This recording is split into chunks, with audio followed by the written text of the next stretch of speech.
Screen पर जो आंकड़ा आप देख रहे हैं, ये है साल 2014 के लोकसभा चुनाव का।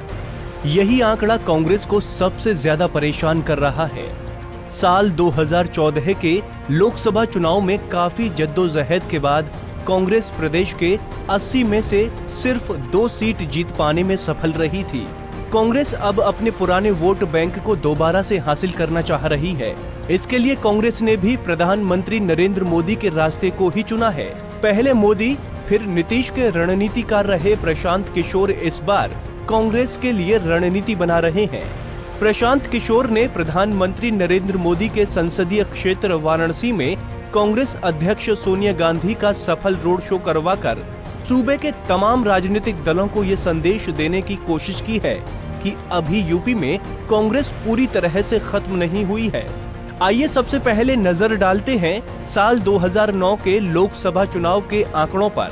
समाजवादी पार्टी 23.26% वोट के साथ 23 सीटें जीतने में कामयाब रही थी, तो कांग्रेस ने 18.25% वोट के साथ 21 सीटों पर कब्जा जमाया था। बहुजन समाज पार्टी के खाते में 27.42% वोट के साथ 20 सीटें जीत गई थी, तो बीजेपी को 17.50% वोट के साथ 10 सीटों से संतोष करना पड़ा था। अब विधानसभा चुनाव 2012 के आंकड़ों पर डालते हैं एक नजर। समाजवादी पार्टी 29.29% वोट के साथ 224 सीटें जीतने में कामयाब रही थी, तो कांग्रेस ने 13.26% वोट के साथ 28 सीटों पर कब्जा जमाया था। बहुजन समाज पार्टी के खाते में 25.95% वोट के साथ 80 सीटें गई थीं, तो बीजेपी को 15.21% वोट के साथ 47 सीटों से संतोष करना पड़ा था। अब नजर डालते हैं लोकसभा चुनाव 2014 के आंकड़ों पर। लोकसभा चुनाव 2014 में बीजेपी 42.30% वोट के साथ 71 सीटें जीतने में कामयाब रही थी और पार्टी को 61 सीटों का फायदा हुआ था, तो समाजवादी पार्टी 22.20% वोट के साथ 5 सीटों पर कब्जा जमाया था और उसे 18 सीटों का नुकसान हुआ था। बहुजन समाज पार्टी को 19.60% वोट तो मिला, लेकिन उसके खाते में एक भी सीट नहीं गई और इस तरह से बसपा को 2 सीटों का नुकसान हुआ।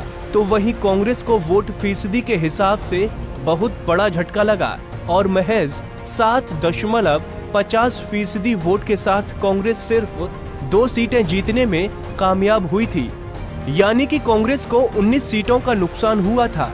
वहीं अपना दल को सिर्फ 1% वोट हासिल हुआ था, लेकिन 2 सीटें जीतने में अपना दल कामयाब रही थी, यानी कि अपना दल को 2 सीटों का फायदा हुआ था।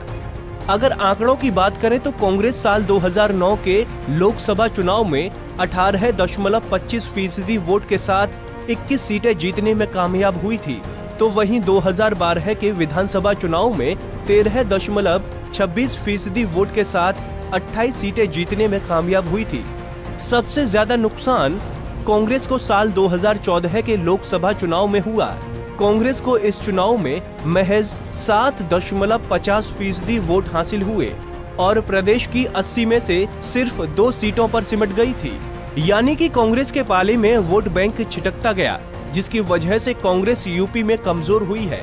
2009 में कांग्रेस ने मुस्लिम वोट के साथ साथ ब्राह्मण और ठाकुरों का भरोसा जीतकर लोकसभा चुनाव में 21 सीटें हासिल की थीं, पर 2012 में मुस्लिम सपा के साथ हो गए, तो वहीं ठाकुरों ने भाजपा के लिए कांग्रेस को छोड़ दिया।